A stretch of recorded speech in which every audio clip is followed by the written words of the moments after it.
Olá, amigos que acompanham o Acesso Cultural. Hoje nós teremos mais um de Cara Com e dessa vez nós estamos aqui com o jovem ator Bruno Naves. Olá, Bruno, tudo bom? Tudo certo.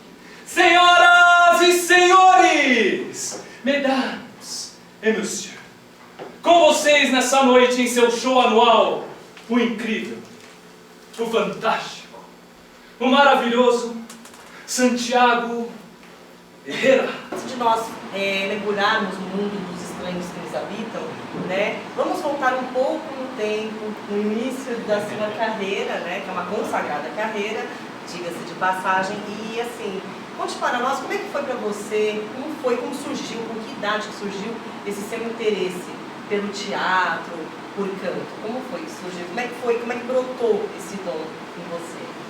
Olha, eu vou te dizer que aí é um lugar engraçado da minha história, porque nem eu sei te dizer de onde surgiu, porque até fazer algumas coisas às vezes na escola, na escola a gente tinha teatro, tinha aula de canto, de música, né, de canto, aula de música, mas bem quando pequenininho, mas em algum determinado momento eu virei muito tímido, ficava nervoso para apresentar trabalho na escola, todas essas coisas. Mas na minha própria escola tinha um grupo de amigos que eram sócios em comum do meu clube, em Monte-Líbano, e que faziam um curso de teatro lá. E como eu também era sócio, eu poderia fazer um curso de teatro lá dentro, esse grupo de pessoas, a maioria, tinha 4 amigas, se não me engano, elas falavam, pô, vamos fazer, tem come, vamos lá, vamos fazer. E eu era tímido pra caramba, eu falei, não tem pra fazer isso aí. Mas eu fui um dia fazer uma aula experimental com uma oficina dos menestréis, que era um curso, que hoje em dia tem em vários lugares. E sei lá, essas coisas a gente não sabe explicar, mas eu gostei muito, assim, muito tímido, sempre fui muito tímido, mas gostei da aula, gostei das pessoas, e bateu um negócio ali que eu gostei muito. E nesse grupo eu fiquei por 7 anos fazendo teatro lá no meu clube. Eu comecei com 13 anos. Mas também, mesmo gostando muito de teatro, de ter as apresentações, eu sempre gostei muito, eu não me levava a sério a ponto de ver isso como uma profissão. Eu acho que eu ainda tentei resistir um pouco e até fui prestar vestibular e tudo mais. Acabei fazendo comunicação social na SPM, propaganda e marketing. E ainda levando os dois juntos, fazendo a faculdade, fazendo curso de teatro, mas fazendo a faculdade como trabalho, como possível futuro trabalho. E aí tinha uma coisa na SPM que os 2 primeiros anos eram de manhã e os 2 últimos anos eram à noite. Então, obrigatoriamente, eu tive que mudar para a noite, tive que parar de fazer teatro para começar a trabalhar, fazer estágio à tarde de manhã. E aí bateu. Aí eu tive que parar de fazer e falei, não quero parar de fazer. E foi aí que eu decidi mesmo seguir nesse caminho. A coisa do canto veio um pouco depois também, mas é porque eu sempre gostei muito de musical. Desde que começaram a ver esses grandes musicais, essa nova safra, né, dos grandes musicais aqui em São Paulo, eu sempre assistia a todos, eu gostava muito. E quando eu decidi fazer teatro como profissão, me tornar ator de verdade, eu via o teatro musical quase como uma meta, não só da questão de entrar no teatro musical, mas da forma que eu vejo o teatro musical hoje, você tem que ser um artista completo, mais do que um ator, você tem que ser um cantor, você tem que saber mexer o corpo, conhecer o seu corpo, mesmo que você não seja um bailarino, você tem que conhecer o seu próprio corpo. Então você tem que se conhecer, tem que estar preparado em uma série de áreas que estão relacionadas à arte, não só à atuação em si. A atuação acaba sendo o começo de todas elas aqui do teatro, né? Então, para dançar eu preciso saber interpretar, para cantar eu preciso saber interpretar. Então, eu vi o teatro musical com essa meta de me tornar o mais completo possível. E uma vez que eu tivesse um maior conhecimento de todas essas áreas, eu poderia fazer teatro musical, teatro, cinema, televisão. Então, daí surgiu o canto e a dança, que era nesse âmbito de me tornar mais completo enquanto artista, não só como ator. Muito bom. E assim, ainda no âmbito dos musicais, um dos seus primeiros musicais assim, de expressão, né, foi o Fame, em 2012. Assim, o que para você, o que mudou, o que você pode definir como divisor de águas antes do Fame e após o Fame? Olha, eu vou te falar que eu acho que realmente o divisor de águas ele aconteceu até um pouco antes, que foi no Mamma Mia. foi o meu primeiro grande musical Broadway, na T4F, que é uma grande empresa super respeitada, uma tradição de musicais muito forte, e musicais, acho que como a gente chama, enlatados, né? Os musicais totalmente iguais ao que é montado na Broadway. E por que eu digo isso? Porque isso, de certa forma, é uma escola. A gente está lá dentro, vivendo aquilo ao máximo, porque a gente tem muitas sessões por semana, existe uma rigidez, de certa forma, de horários, de pontualidade, de profissionalismo, de necessidade de estudo, de estar pronto, de estar bem de saúde. E eu acho que o divisor de águas para mim, eu acho que foi a Mamma Mia. Eu entrei no Mamma Mia como ensemble. Eu era do ensemble, eu era cover de um dos personagens, o Pepper. E lá pro final da temporada é que eu fui assumir o personagem do Ed, que foi quando o Guilherme Maluco foi fazer cabaré e eu acabei subindo para assumir no lugar dele. Então, na verdade, eu nem entrei para fazer um personagem, estava no ensemble, mas ter entrado num primeiro musical, ter tido essa escola, estar ao lado de tantas pessoas tão experientes, essa coisa da gente aprender. A primeira vez que eu tive que juntar profissionalmente o canto com a dança com a interpretação, um musical bem agitado. Dá um tilt na cabeça quando você tem que cantar uma abertura melódica junto com uma coreografia, junto com dá uma travada, assim. Então foi minha grande escola, eu acho. Foi o primeiro trabalho, e eu acho que uma vez dentro desse mercado, digamos assim, do teatro musical, uma vez que você sabe estar lá dentro e você absorve essas lições e as experiências de outras pessoas, vai ficando, não é bem uma expressão certa, mas vai ficando mais fácil continuar, pegar um próximo trabalho, entender o que está faltando para você, o que falta desenvolver, então, o que eu quero fazer. Então, eu acho que o meu divisor de águas foi o Mamma Mia. Mas aí veio o Fame, que foi um puta presente, porque aí foi meu primeiro personagem. Meu personagem que, assim, desde o início, ele era um personagem que cantava, que tinha um momentinho de solo, que era super pequenininho, mas era meu primeiro momento eu cantando numa plateia, que eu ficava super nervoso. Imagino. Então, eu acho que o Mama foi o primeiro divisor, porque teve isso, mas o Fame foi também um grande presente, porque foi um crescimento, né? E nisso eu acho que eu tenho que ser muito grato, porque eu acho que um trabalho atrás do outro foi sempre um crescimento a mais, um desafio a mais. É isso aí. E assim, ainda no mundo dos musicais, né? Nosso mundo preferido dos musicais, maravilhoso, você também participou do Rock in Rio, né? Como o Aleph, que era, né, na época, o protagonista, que era o Hugo Bonemer, e também fazia uma cena não comum, nem comum, como nós podemos dizer, que você passava. Ela tá pesquisando. Eu não pesquisei, essa eu posso afirmar que eu vi com meus próprios olhos, eu e o meu irmão, que você entrava somente com um violão em cena, tocando, passando de um lado ao outro do palco, né, completamente nu. Como foi também essa experiência? Eu sei que faz parte do mundo do teatro, né? Você incorpora o personagem, mas como foi também essa passagem pelo Rock in Rio? Não somente dessa cena que você habitualmente fazia, como também ter sido o cover do Aço, o protagonista. Não queria ser redundante, mas é um pouco isso também do negócio que eu te disse, que a cada trabalho é um novo aprendizado e um novo crescimento, né? O Rock in Rio foi meu primeiro trabalho no Rio de Janeiro,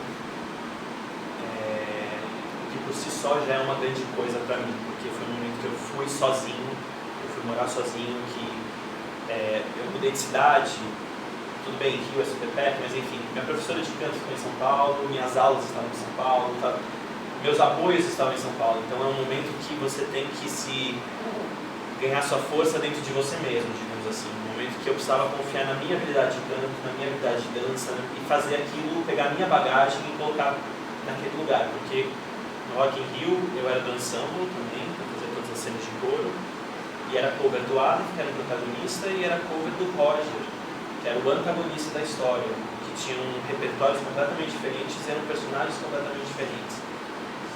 Então, para mim, foi um crescimento muito grande, porque foi isso, foi um momento que eu tive que ganhar a confiança naquilo que eu mesmo tive. Porque quando a gente faz o trabalho de cover, nem sempre a gente tem a chance de ser muito dirigido, de trabalhar muitos personagens, a gente aprende marcas, mas nem sempre, às vezes é no susto que a gente tem que entrar, né? E lá no Rio de Janeiro, inclusive, entrei no susto para fazer o Roger muitas vezes. Que experiência. E aí você tem que estar pronto, então é uma coisa que você tem que estudar sozinho, você tem que confiar nos seus instintos de interpretação, de ligar a técnica do canto, saber adaptar para aquela música. E a coisa de passar pelado, já que você perguntou, eu acho que é um lugar que eu poderia até ter ficado encanado, falar, pô, vou passar pelado, mas acho que até o João Fonseca, nosso diretor, ele me deu isso, mas acho que foi como uma grande brincadeira, que era até uma referência ao próprio Rock in Rio, que eu realmente não vou me lembrar, mas tinha um cantor de uma banda que ele entrou pelado para fazer o show, tiveram que chamar a polícia, deu um puta problema. E é uma coisa que as pessoas que conhecem a história do Rock in Rio sabem que teve, então era uma grande brincadeira, assim. E eu acho que encarei desse jeito, não fiquei muito bitolado, não, eu vou entrar, era uma brincadeira. E também acho que é bom que a gente tire um pouco as nossas próprias barreiras, né, de ficar meio putinho com algumas coisas. Não, era uma coisa super rápida, todo mundo se divertia. Não estava pelado, tinha um violão. Não era completamente novo, tá? Se é que isso adianta alguma coisa. Mas tapava as partes principais. Verdade. E aí foi isso. E aí em São Paulo foi também novamente outro presente, porque no Rio eu fiz muito Roger. E em São Paulo o Guinho, o Bonema, estava entrando na malhação. Então a gente já sabia que ele teria algumas faltas. Então combinamos que eu faria pelo menos uma vez por semana o Aleph. Meu primeiro trabalho como alternante. E aí foi ótimo, porque novamente isso, né? O negócio que você tem que fazer, mas ao mesmo tempo sabendo que eu faria toda semana e poder desenvolver o personagem. Eu acho que é muito legal estar na função de súbdito. É um aprendizado muito grande, porque tem essa questão de você ter que estudar, da questão de você fazer sempre uma coisa, mas tem que estar atento a outra. Da questão de quando você substitui, você ter que saber abrir mão também de certas individualidades, porque você não pode ir lá e fazer o que você quiser, porque tem um elenco inteiro que está esperando as mesmas marcas de uma pessoa que faz os outros dias. Então, existe todo um jogo ali que é muito legal no autodescobrimento, assim, muito bacana, e você aprende muito nessa função. Então, foi muito legal, e ainda mais pegando um protagonista que aí eu tinha a chance de fazer toda semana, desenvolver esse personagem e aos poucos ir dando a minha cara para esse personagem. E pra gente que faz a peça desses lugares diferentes, a peça ganha completamente outra cara. Então, o musical tem marcas bastante específicas às vezes. Então, sei lá, assisti uma cena que toda cena eu ia para a direita, de repente fazendo o Aleph eu ia para a esquerda. E todo o elenco que eu via da direita, de repente você vê de frente em vez de ver de costas. Então, de repente está de frente com a plateia, em vez de estar no canto fazendo uma coreografia. Então vira totalmente outra peça, assim, muito maravilhoso, muito legal. Que legal. E assim, depois, né, você fez Cazuza, Explodia Nascer Feliz, né, mega sucesso. Você era o Serginho, né, o namorado do Cazuza e também era alternante do Cazuza. Quais as diferenças, na verdade, os desafios que você precisou vencer após a vinda sequência de Rock in Rio, Mamma Mia, para entrar, porque na verdade o Cazuza ele foi o primeiro musical biográfico, né, que você fez. Sim, e assim, como foi para você? Quais os desafios que você enfrentou? Lá no caso, viver o Serginho, nós sabemos que por diversas vezes o próprio Serginho foi, né, assistir a peça. Como foi também, como você comentou do Rock in Rio, dos outros personagens, como foi pra você, como era a mudança de Serginho, como também deve ter acontecido no Susto, você ter virado o Cazuza. Como foi pra você isso daí também? Uma mudança mega radical, são duas pessoas completamente opostas. No Rock in Rio teve uma coisa que é bacana, que não era biográfico, mas o Rock in Rio existe. Então, estando naquele universo, já existia uma necessidade de pesquisar algo real, que é a história do festival, as histórias que a gente estava, mesmo, sei lá, o cara que passava pelado, você tem que descobrir o que era isso, né? De onde que veio essa referência, ou por que tinha aquelas músicas, por que cantava Love of My Life no final do espetáculo, de onde que vinha aquilo, tinha já esse estudo. O que eu acho, na verdade, se a gente pegar o trabalho de ator, o estudo em si de um personagem, de uma peça, de época, do momento que está acontecendo, que está contando, ele sempre vai existir. O que tinha do grande diferencial do Cazuza, dos personagens do Cazuza, é não só a questão da construção do estudo de personagem, mas eu acho que é a expectativa que a plateia atrás ao vir assistindo um espetáculo biográfico, né? Porque não mais do que conhecer a história do Cazuza, as pessoas têm uma referência de voz, as pessoas têm uma referência de gestual, elas têm uma referência de roupas, de momentos da carreira, conhecem Bebel Gilberto no espetáculo, conhecem a Lucínia que estava no espetáculo, o Serginho, tem muita gente desse universo que conhece o Serginho, ele é muito importante nesse universo. Mas aí também acho que teve esses dois momentos, porque o Serginho, o meu compromisso era mais com o próprio Serginho. Porque o grande público em si não conhece necessariamente a pessoa Serginho. Talvez saiba que ele era um namorado do Cazuza, mas não conhecem ele ao vivo, a voz. Mas então, o meu compromisso foi com o próprio Serginho de ele sair feliz com aquilo que eu estava mostrando da história dele. Ele sair de alguma forma satisfeito, tocado no melhor sentido da palavra, de sentir que a história estava bem representada de um amor muito bonito que ele teve, existe, enfim. E do Cazuza já era mais um compromisso com o público, porque era isso, eu não podia só construir o personagem Cazuza, porque não as pessoas querem escutar uma voz que lembre, querem ver um gestual que lembre, querem de certa forma rememorar e reviver o Cazuza assistindo a peça. Então o desafio era um pouco maior nesse sentido, de trabalhar a voz, de trabalhar o corpo, de entender o comportamento, de que forma que tudo está na trilha. Eu poderia muito bem, qualquer ator, pode muito bem pegar um Cazuza e transformar ele num doce de menino e contar cada história super romântica. Ou transformar também ele num monstro louco, mas não era um pouco de tudo isso. Era um cara que viveu de tudo, que era super expressivo, que não guardava nada. Então, é saber dosar o que você tem dentro de você em prol daquele personagem. É um pouco matar o ator e dar vida ao personagem, né? Eu acho que esse era o grande desafio. E dentro do fazer os dois, eram dois desafios. Imagina, um maior que o outro. Um deles é porque era um personagem, aí entrando já em personagens, vamos excluir as pessoas, eram personagens completamente distintos em personalidade, em voz, em jeito. E também porque, principalmente no começo, quando eu comecei a fazer o Cazuza as primeiras vezes, existiam muitas cenas do Serginho com o Cazuza. Todas as cenas do Serginho eram com o Cazuza. Então, às vezes, você vai fazer um dueto que os dois cantam, mas você precisa saber quando que é um que canta e quando que é o outro. Mas quando você faz os dois, dá vontade de cantar as duas. Aí você fala, não, aqui é esse. Nessa sessão eu sou o Serginho, na próxima sessão eu sou o Cazuza. Mas, ao mesmo tempo, eu acho que ter vivenciado o Serginho foi justamente o que trouxe o meu Cazuza. Porque eu me tornei alternante, subalternante de Cazuza mais pra frente na temporada, né? Então, eu vivenciei muito o Serginho antes de fazer o Cazuza. E é muito legal porque você constrói a visão do Cazuza de fora, dentro do que o Serginho contou da história deles, de histórias que ele contou, de como eu estava vendo. Então, você entende de fora por que alguém gosta de um cara que é malucão, que tem esse jeito, onde que ele é amoroso, onde que ele é violento, e tudo isso sentindo de fora, né? Porque eu era o namorado dele. E aí quando você inverte, você pega todas essas visões externas e completa algumas lacunas, assim. Então é muito legal. Acho que o Serginho me trouxe um caso muito legal. Ele chegou. O que foi que eu te disse?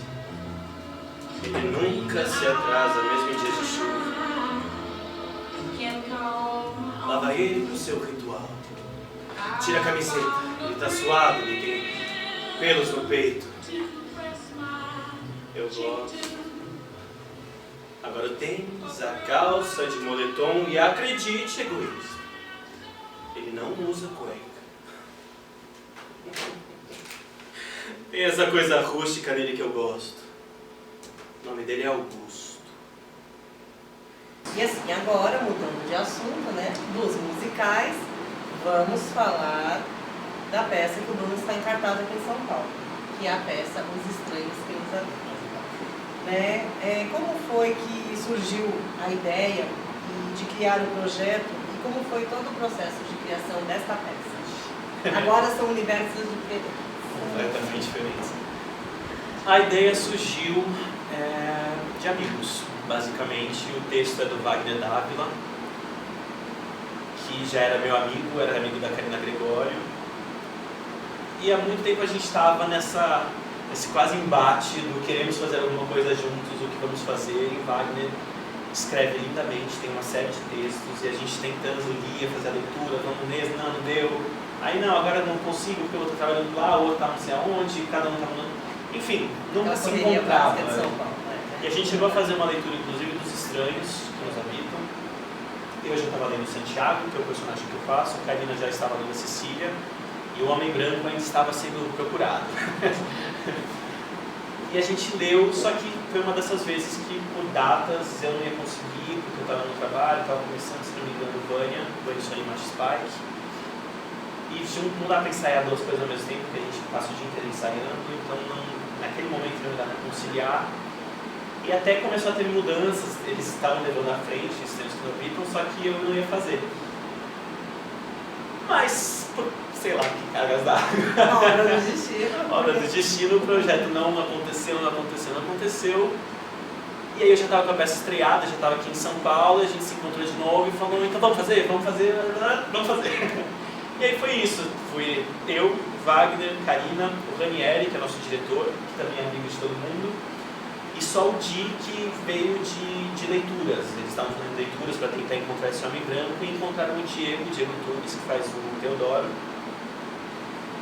E assim nos juntamos, a gente ensaiou na casa da minha avó, então assim, foi realmente cada um se ajudando, assim, a gente foi trazendo as coisas, a gente foi tendo ideia junto, foi um projeto muito coletivo, assim, muito entre amigos, cada um na sua respectiva função, mas ao mesmo tempo todos construindo juntos.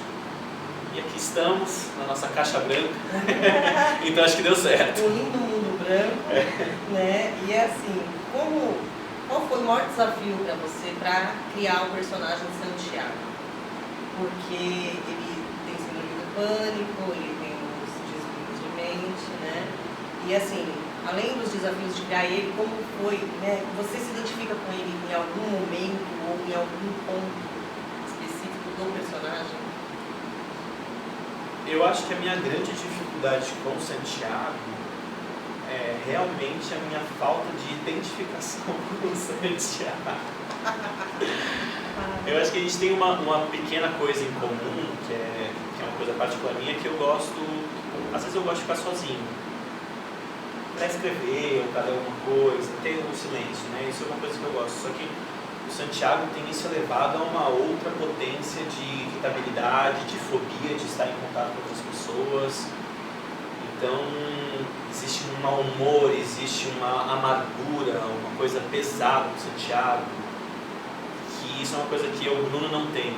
Então, acho que a dificuldade foi dessa quase incompatibilidade de personalidades, assim. Mas, ao mesmo tempo, é isso que traz o desafio, isso que traz a graça de pegar um personagem diferente, né?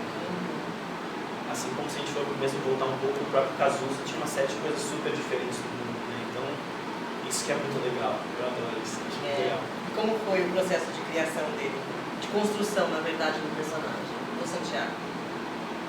Qual a maior dificuldade que você encontrou nesse processo de criação dele? O processo, de certa forma, ele foi seguir o mesmo caminho de muitos processos, que é o estudo e que é o ensaio. Então, estudamos um pouco essas fobias,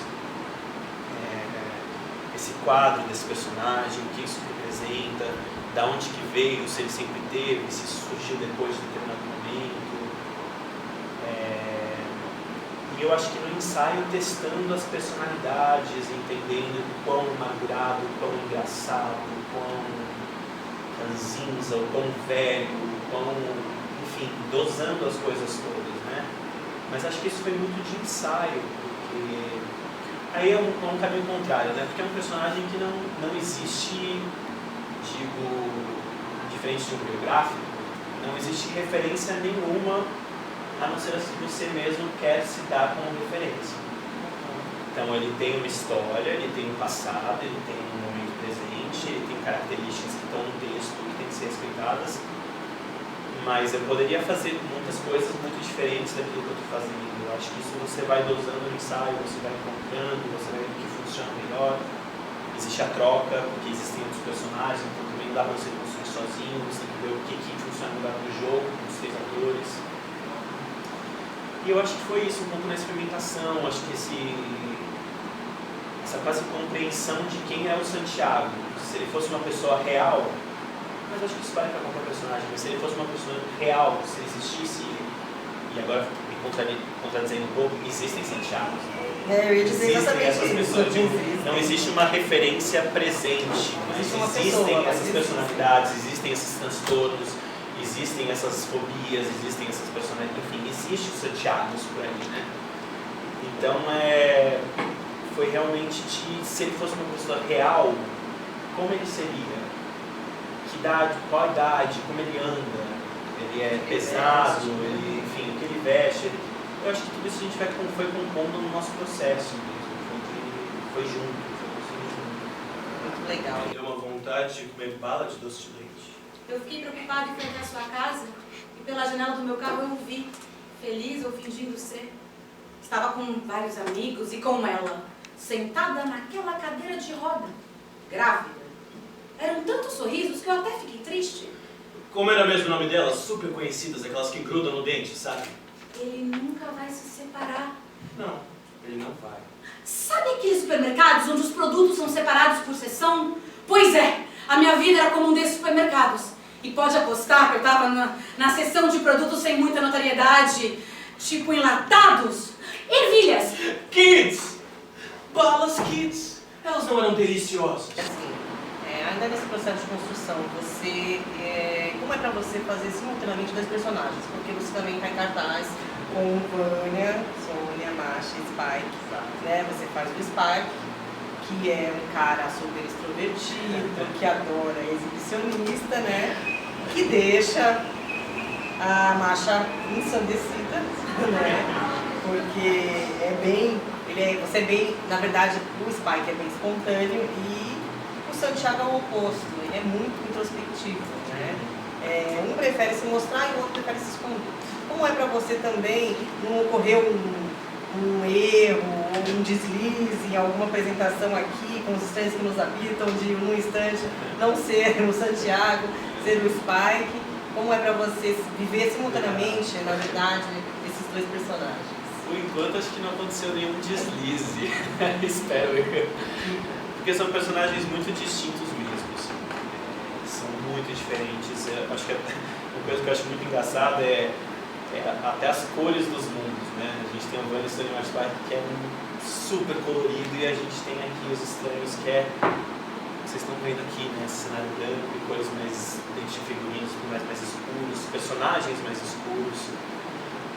Isso é uma coisa que ajuda, ser tão diferente acaba ajudando. Eu acho que a minha maior preocupação era com o texto. Como você faz 4 sessões de uma e volta antenado com as palavras certas, com o texto. Mas isso, mais uma vez, acho que foi muito de ensaio, foi muito de passar, e mesmo, sei lá, tô viajando para outra parte, a gente tem cartaz no Rio de Janeiro, e passar texto de vez em quando, passar no quarto, passar no avião, enfim, não deixar a coisa também se distanciar. Mesmo aqui, quando a gente chega, a gente sempre se junta, eu, Karine e Diego, passando de texto, pelo menos uma vez, às vezes 2, para trazer de volta para cá. Lá embaixo tem um processo de dar uma concentrada também. Mas eu acho isso um presente, eu acho isso incrível, porque é você se explorar. Eu acho que a minha profissão é isso, né? Ser ator é um pouco isso, é você também ser quem você não é. Então, poder ser 2 que eu não sou é melhor. Muito melhor, né? 2 por semana. Se explorar muito, descobrir vozes diferentes, corpos diferentes, corpos diferentes. Jeitos, gestos. Então é muito legal, é um exercício muito legal. Eu acho que exige uma concentração, exige uma necessidade de ficar atento às 2 coisas que você está fazendo. Mas quando você também distingue, você se entende fazendo isso, é muito legal, muito legal. Mergulhar em universos tão diferentes numa mesma semana. Bom dia, egoísta! É pra asma, mas não barato. O corpo fica confuso e de repente está calor, de repente está frio, de repente de novo. Essa inconstância do tempo, esse tempo ele passa tão devagar que às vezes parece que nem está passando. sempre gostei dos detalhes. Eles são pequenos, esconderijos de imperfeições que se tornam perfeitas. Um dente torto, covinha em sorriso de canto de boca, sobrancelha torta, cicatriz de BCG. O certo nunca me atrai. O que me excita são as incertezas. Oi, gordo, sou eu. Eu tô preso aqui no aeroporto, o tempo fechou, vou me atrasar. Eu já disse que eu te amo hoje. Não. Eu te amo. Seus trabalhos que antecederam a Divânia e Os Estranhos foram no teatro musical. Como tem sido para você essa experiência entre o teatro musical e agora com o teatro convencional? Se bem que para mim não existe ator de musical e isso que eu ia falar. Eu de acho teatro que convencional. existem diferenças que são praticamente técnicas, assim, porque, por exemplo, o teatro musical, pelo número de sessões, pela preparação, assim, em ambos você tem que preparar o corpo, em ambos você tem que preparar a voz, mas pelo canto você vai preparar de uma forma diferenciada, pela dança você vai se alongar, se aquecer de uma forma diferenciada.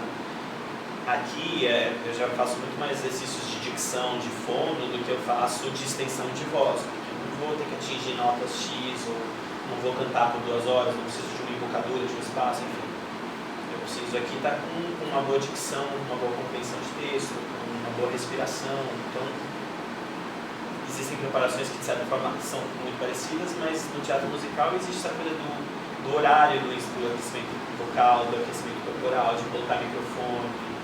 A gente está falando de teatro musical, existe uma estrutura maior, muita gente envolvida, então existem mais quase que compromissos, existe a hora certa de já ficar pronto, figurino, de estar no lugar correto, mas uma vez no palco, eu acho que aí entra até o meu pensamento lá atrás, porque teatro musical, eu vejo tudo como uma mesma coisa.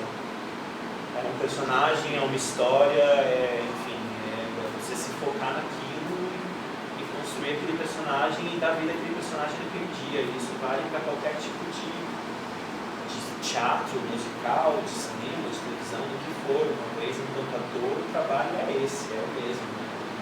E colocar isso com verdade, independente da profundidade, independente de cantar ou dançar. E assim, sobre musicais, você falou que você, inclusive sua paixão pelo mundo do teatro, pelo mundo das artes, começou pelos musicais. Tem algum musical seu que seja o preferido, alguma peça que você diga, essa é meu xodózinho, não que você tenha feito, Sim. mas alguma talvez que você tenha se espelhado no início da carreira e também a que você tenha feito, Sim. algum personagem, assim. Se bem que era personagem especial. De musical, eu acho que me deu o start na minha carreira foi o musical Rent. Foi o musical que me deu o start, assim, foi o que me mexeu de falar, eu quero fazer teatro musical. Já gostava, já assistia coisas, mas o que me fez, porque eu queria fazer o próprio, né? O próprio musical, Rent. Eu falei, eu preciso aprender a cantar para poder fazer isso. Eu não sei, foi o que me bateu de falar, agora eu preciso correr atrás porque eu quero fazer isso, quero conseguir fazer isso. Porque eu acho que é uma peça incrível, eu acho que tem personagens que eu me identifico enquanto o meu ciclo de amigos, lógico que não necessariamente com aquelas problemáticas, mas com aquelas personalidades, com aquele grupo que se ama, que se odeia, que briga, que está junto. A chave do amor que existe lá é muito forte, então acho que é um musical que realmente me pega muito, que é um dos meus preferidos. Assim. E acho que no lado mais clássico, Fantasma da Ópera, Piegas, mas Piegas, Fantasma, amo pra sempre. Fantasma, Lemis, são 2 musicais que mais clássicos assim, que eu gosto. Legal. E assim, e antes de você entrar em cena, você tem algum ritual? Você, por exemplo, você fica em silêncio, ouve música, faz uma prece? Qual que é o seu preparo antes de entrar em cena, antes de cada espetáculo? Eu vou te falar muito honestamente que eu acho que depende muito da peça, do trabalho, enfim. Eu acho que eu sempre tenho o meu tempo de me concentrar em próprio personagem, digamos assim, mas isso pode ser desde pro spike, que eu vou e faço uma flexão, um abdominal, faço uns exercícios, para enfim, trabalhar o corpo, aquecer, estar mais ativando, não sei o quê. Desde aqui, que a gente põe uma música lá embaixo, eu fico em silêncio, passo alguma coisa de texto, fico mais quieto, sento num cantinho e fico só pensando no que eu vou contar, no que eu vou falar. O teatro musical também dependia muito, por exemplo, eu vou fazer os aquecimentos todos padrões, mas se, sei lá, estou fazendo um área, Cazuza, eu vou fazer meu aquecimento vocal sozinho, eu vou trabalhar algumas músicas que eu vou ter que cantar mais pra frente, pra, enfim, já passar pelas regiões, passar coisas, sempre passo alguma coisa de texto, quando não todo o texto, sempre passo alguns bifes maiores ou alguma coisa que eu tenho mais dificuldade de dicção, alguma coisa de repente me engana, então passo antes, sempre passo antes. Mas varia muito, eu não tenho uma coisa que isso eu faço para todos os espetáculos, eu faço isso. Eu acho que eu sempre desenvolvo meu ritual em prol daquilo que eu vou fazer, do trabalho que eu estou fazendo, assim, esse novo ritual. Muito legal, e assim, Os Estranhos que Nos Habitam, ele fica em cartaz até a próxima semana, que é até a outra, desculpa. Dia 30 de setembro. Até o dia 30 de setembro estará em cartaz aqui no Teatro Top. E assim, após Os Estranhos que Nos Habitam e além do Vânia, quais são os projetos a longo e médio prazo? Que os admiradores de Bruno podem aguardar? Eu vou falar. E você poderia adiantar? Eu vou ser chato. Pode ser chato, fica à Mas eu vontade. vou falar que podem esperar coisas muito boas, mas eu ainda não posso falar quais são essas coisas. Mas não tem Mas problema, não. virão no tempo certo e com certeza assim que eu tiver novidades, vocês saberão. Fique de olho no acesso cultural que, ó, em breve muitas novidades. Isso aí. Então, para encerrar, eu quero primeiro agradecer pela entrevista, agradecer pela oportunidade, né? E pedir a você que deixe um recado para o pessoal que curte o acesso cultural e também fazer um convite para que todos venham aqui assistir Os Estranhos que Nos Habitam. Então, eu vou fazer dois convites. Um deles é carioca, um deles é paulista. Fique à vontade, claro. Para vocês que estão no Rio de Janeiro, eu queria convidar para assistir a peça Vânia e Sony Machi Spike no Teatro dos Quatro. A gente está em cartaz de quinta a domingo. E para você que é de São Paulo, a gente está todas as quartas-feiras aqui no Top Teatro, às 21 horas. A princípio, vamos até dia 30 de setembro, então são mais 3 apresentações, então corram. É isso aí, gente. Não perca. E acho que nesse momento, até em prol de toda essa entrevista, do lugar onde a gente está, realmente convidá-los para ver Os Estranhos, porque é uma peça muito legal, é um texto incrível, eu acho que é diferente, eu acho que ele é uma linguagem bacana, instiga a gente a assistir, a querer saber o que aconteceu. E é uma peça que fala de limites humanos, de até onde a gente está disposto a ir em prol de outra pessoa, onde são os nossos limites, o quanto que a gente se conhece, quanto que a gente conhece os estranhos. Então, eu acho que realmente para você que está por aqui, não pode perder. Então, vem para cá. É isso aí, pessoal. Não percam, viu? O acesso cultural recomenda. E até o próximo de Caracol. Um abraço.